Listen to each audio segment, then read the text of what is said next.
Bonjour à toutes et à tous. On devrait déjà être en direct en ce moment sur Facebook comme sur Zoom. Bienvenue à cette séance d'entraînement en direct spéciale confinement offerte par les entraîneurs d'Unis pour le sport. Olivier Roy-Baillargeau en direct de la chambre à coucher, qui est aussi mon bureau de télétravail pendant cette période de confinement. Je vous propose aujourd'hui une séance qui comportera quelques exercices que je vais vous inviter à faire avec une bande élastique. Il y a des gens qui se sont demandé si ils n'avaient pas de bande élastique, est-ce qu'ils pouvaient utiliser autre chose qui est élastique du type une chambre à air de vélo? Oui, tout à fait. L'idée, en fait, ce n'est pas tellement l'importance de l'élastique, c'est que puisque tous les gyms sont fermés, à moins que vous ayez des poids chez vous, vous ne pouvez pas faire d'entraînement en résistance. C'est donc l'objectif, en fait, de l'utilisation de cette bande élastique-là. Donc, le temps de laisser tous les gens qui souhaitent se joindre à cette séance finir d'affluer massivement, je vous laisse une petite minute pour aller chercher votre bande élastique, votre chambre à air, ou si vous n'en avez pas, pour rester des nôtres, faire quelques petits mouvements de jambes pour commencer à vous échauffer. Et on va commencer avec les exercices qui requièrent la bande élastique et une variation un peu plus complexe pour les gens qui n'en ont pas et qui veulent travailler fort quand même. Donc, on commence d'environ une minute.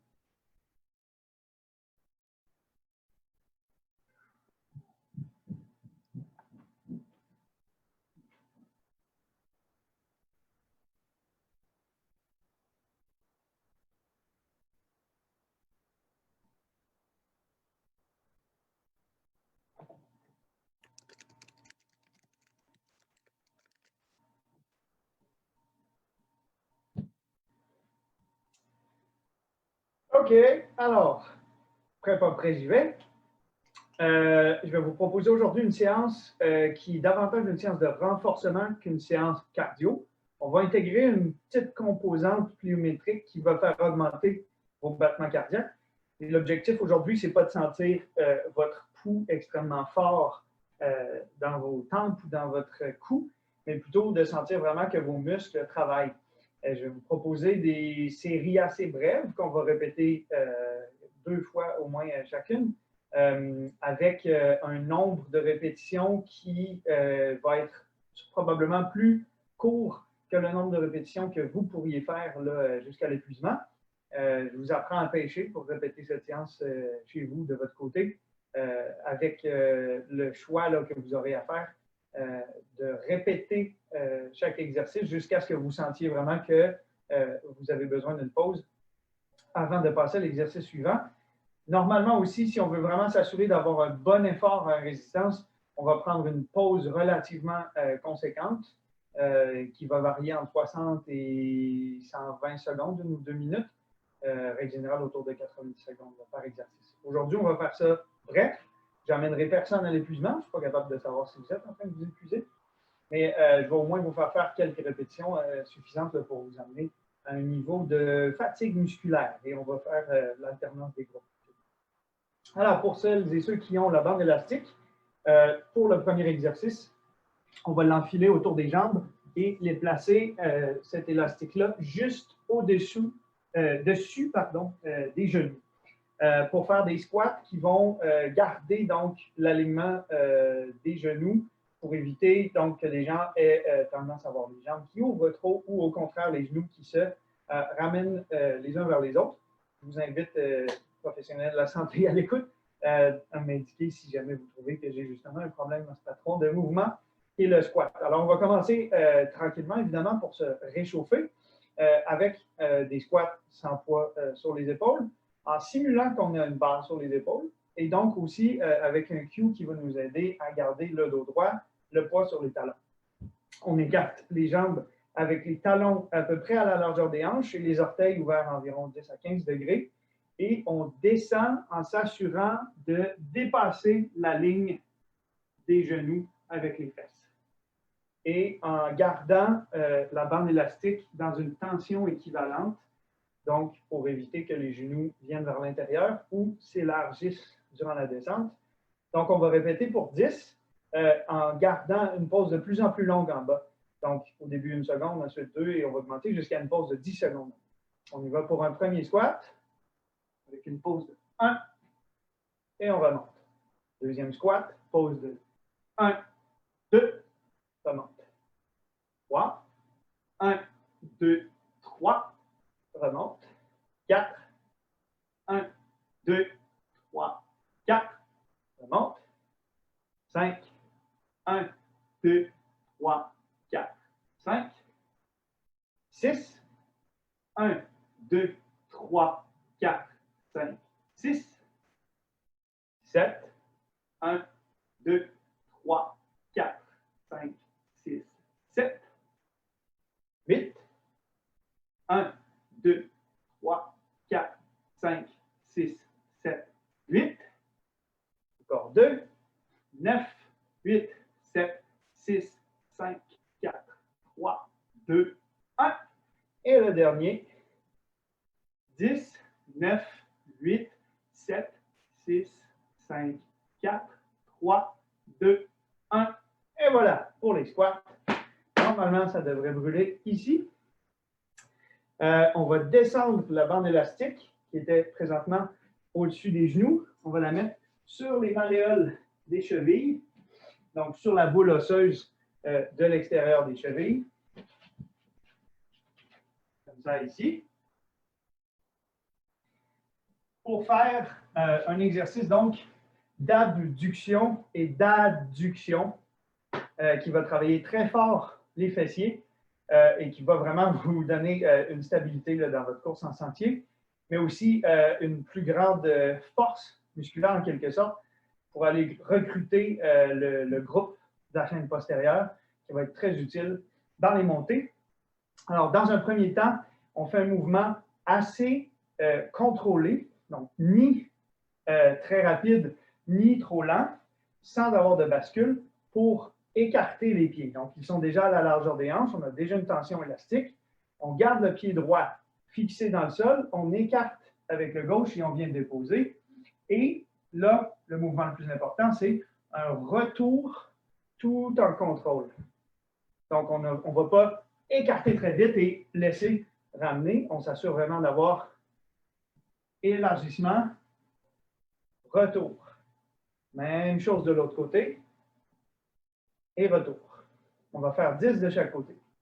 Encore une fois, on s'assure vraiment de le sentir. Si vous voulez placer 2 doigts sur le côté de vos fessiers, autour du piriforme, vous allez vraiment sentir la tension. 1, retour, côté droit, et retour. 2, et retour, droit, et retour. 3, droite. 4, droite. 5, droite. 6e, droite. 7, commence à chauffer, droite. 8, droite. Encore 2, 9, droite. Et 10.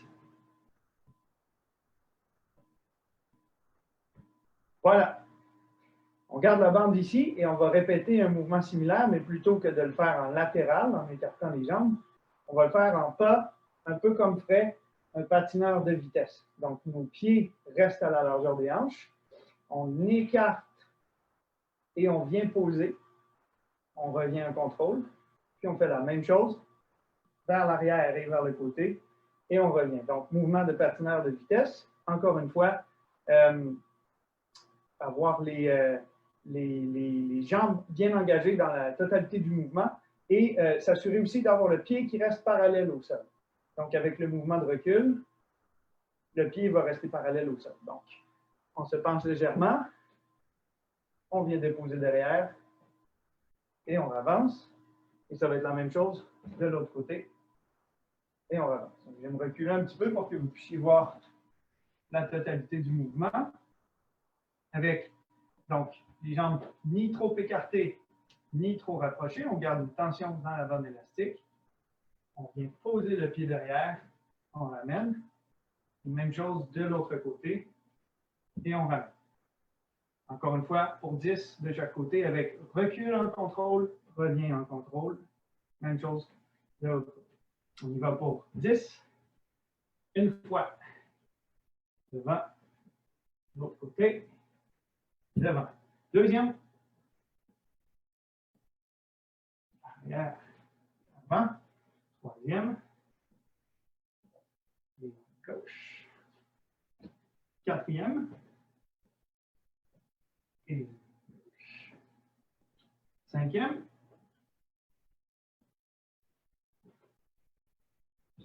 Sixième.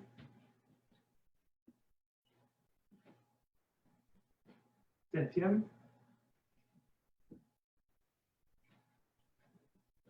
Huitième.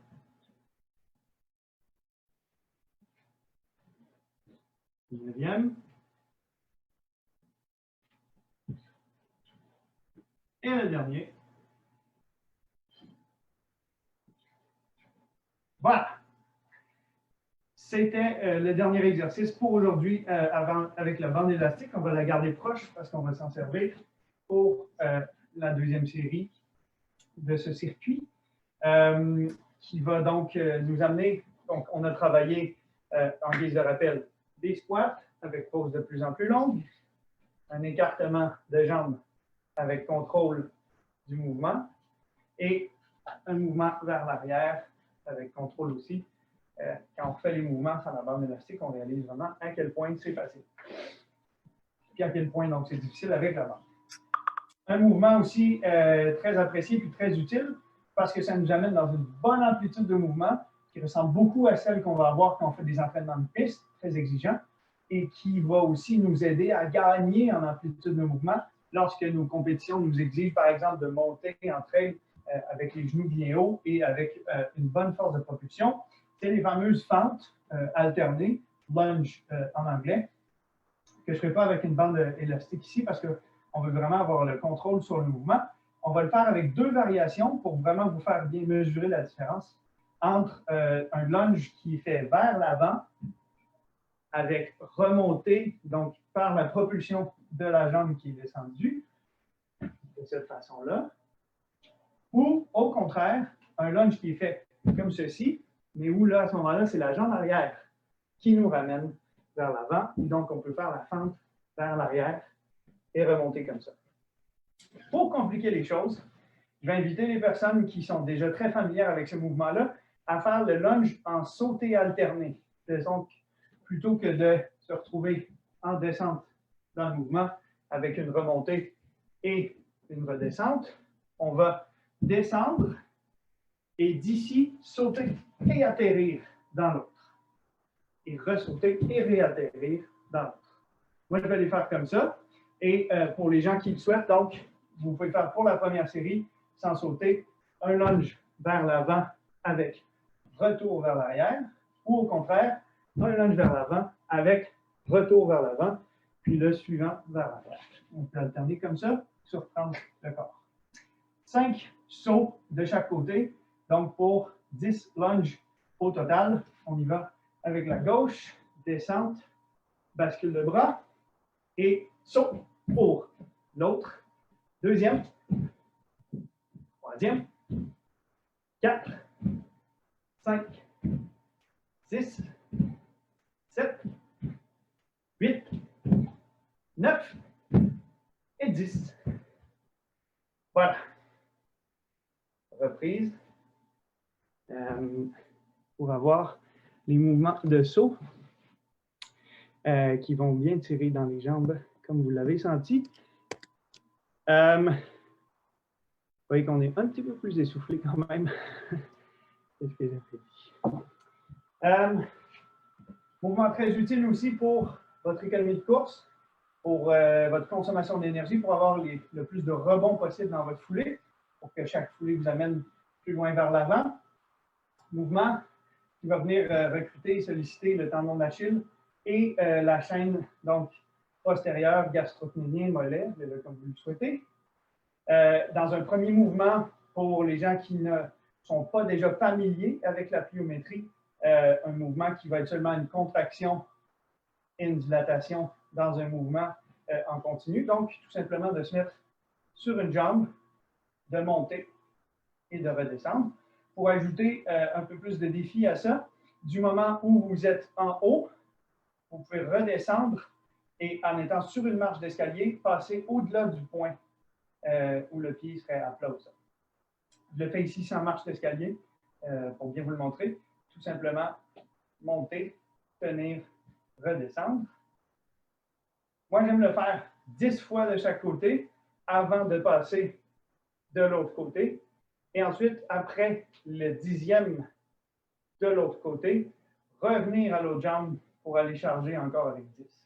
Aujourd'hui, je vais vous proposer d'en faire seulement 10 de chaque côté durant ce circuit-là. Mais moi, j'aime accumuler 20 contractions de dilatation de chaque. Pour ceux et celles qui sont familiers déjà avec les mouvements pliométriques, je vous propose un exercice qui ressemble à de la corde à sauter, sans corde à sauter, et avec un mini repos entre chaque.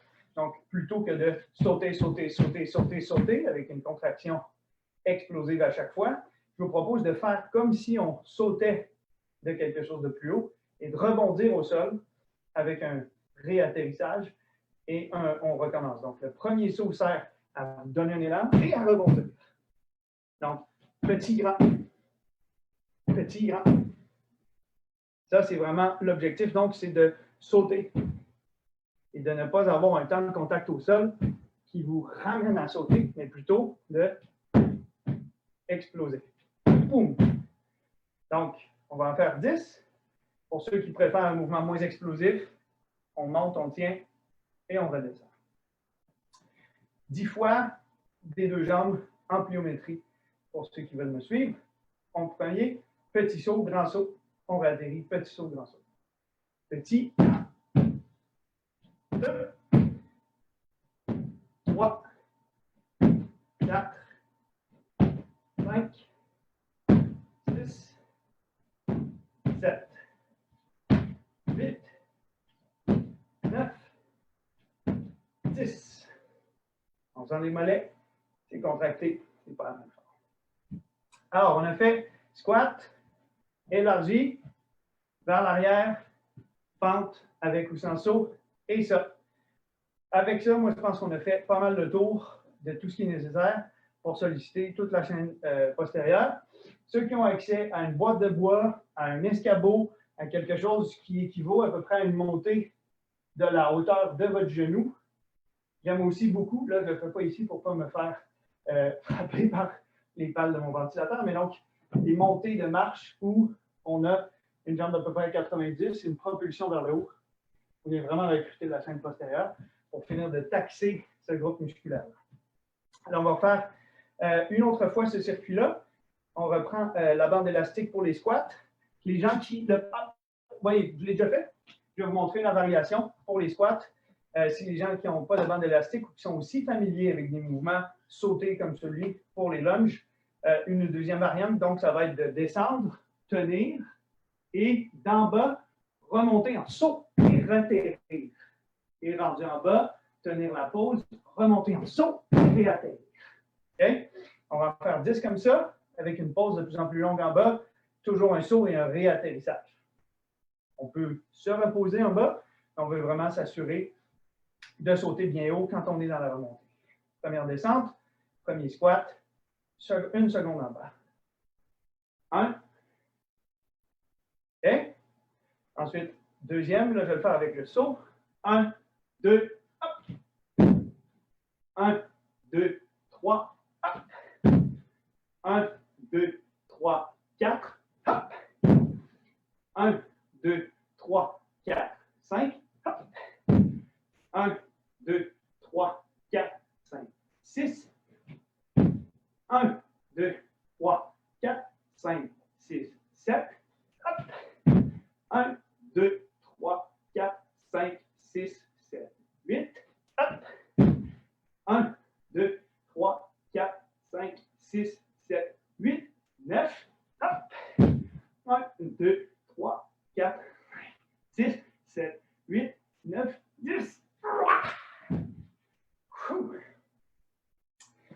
fait les squats.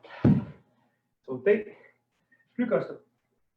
Bande élastique autour des chevilles. On va refaire le mouvement où on écarte les pieds et on sent très fort dans les fessiers le mouvement, la contraction.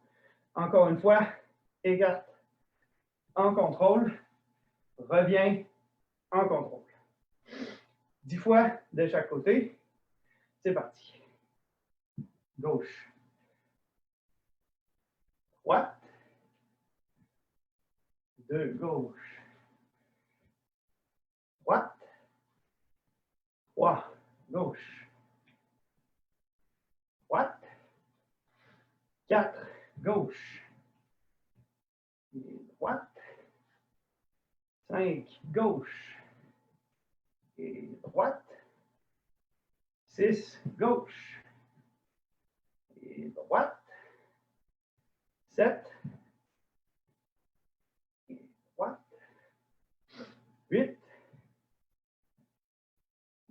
Droite. 9. Droite. 10. Droite. On reste ici. Recule. Avance. Recule.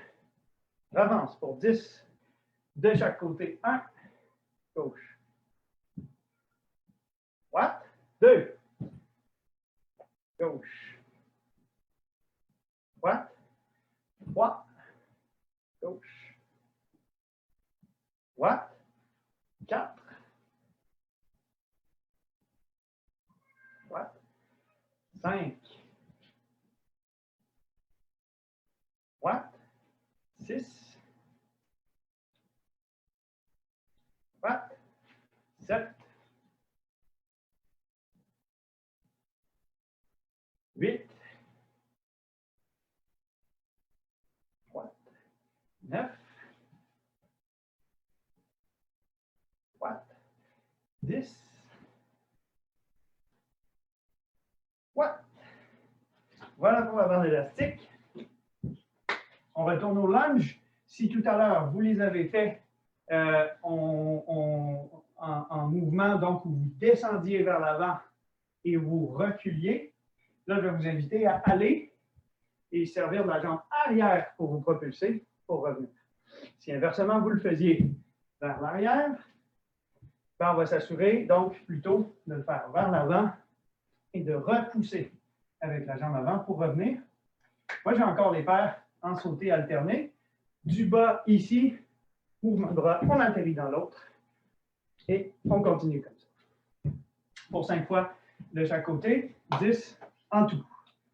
Descends gauche, saute, droite pour 1, 2, 2, 3, 3, 4, 4, 5 et 5. Et là, on va tenir un peu quand même.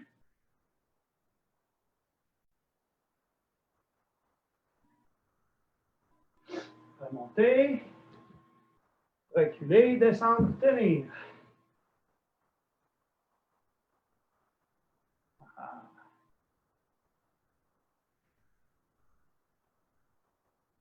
Et remonter. Donc, on a fait nos squats, on a fait élargi, on a fait par l'arrière et on a fait les lunges, ce qui nous amène au dernier exercice, mollet ou pliométrique pour les mollets. De la même façon, on va faire 10 fois petit, grand, 2 fois cette fois-ci. Donc, 10 fois pour commencer, petite pause de quelques secondes et 10 derniers. Et on va compléter là-dessus. Alors, petit saut, grand saut.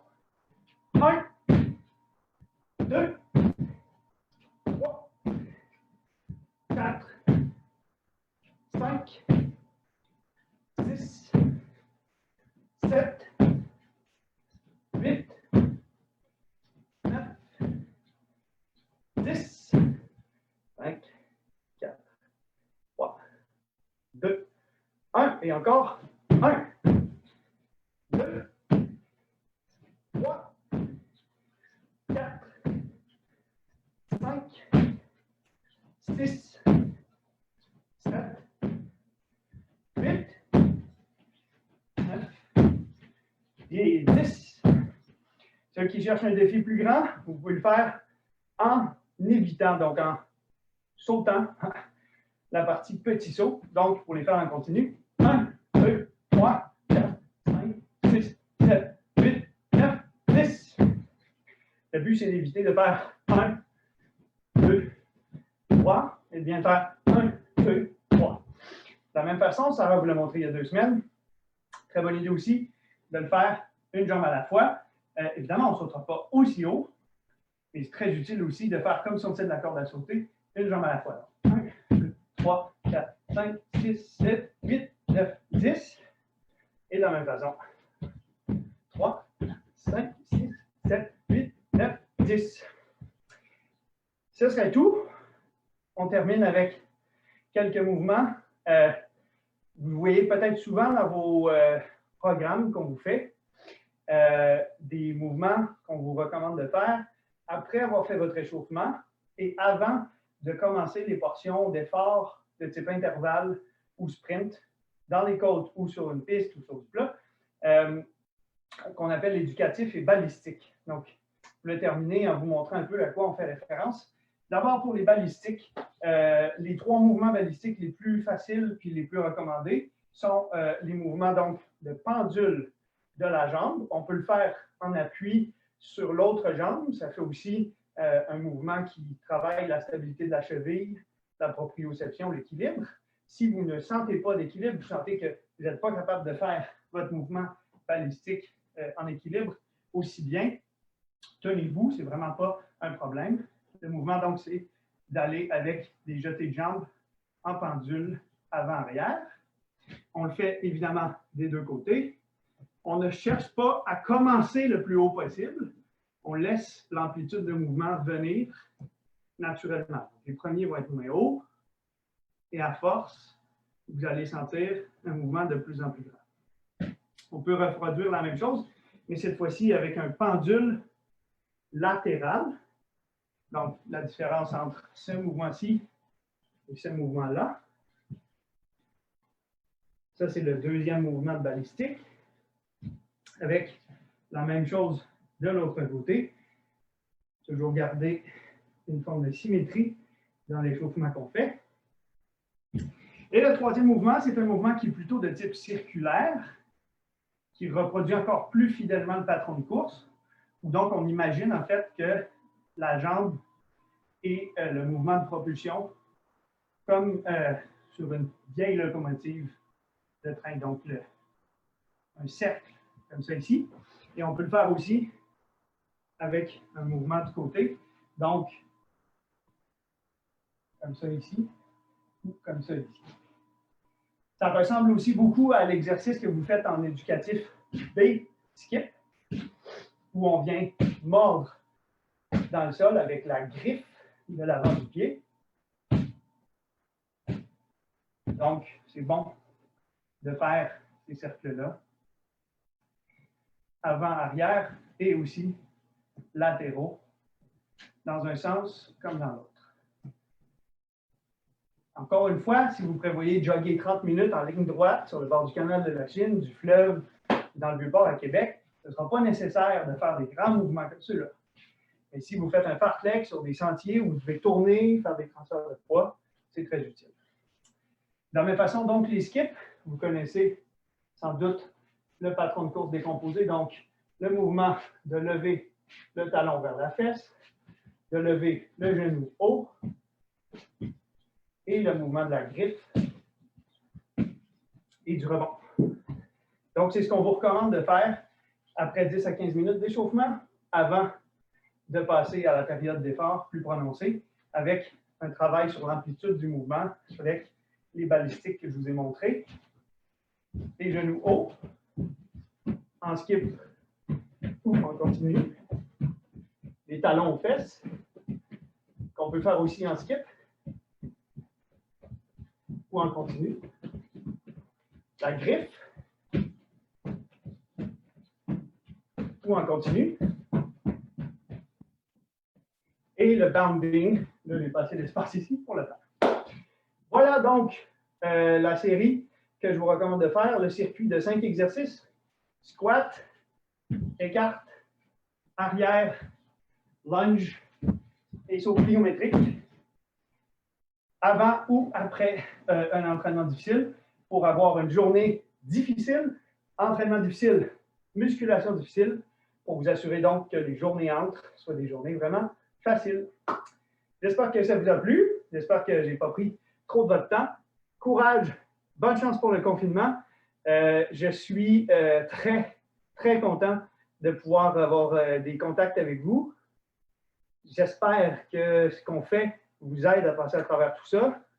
Hashtag, ça va bien aller. Merci tout le monde. Bonne fin de journée. Bonne suite d'entraînement. Profitez bien du printemps. Restez loin les uns des autres et bougez. Restez safe and active. Ciao!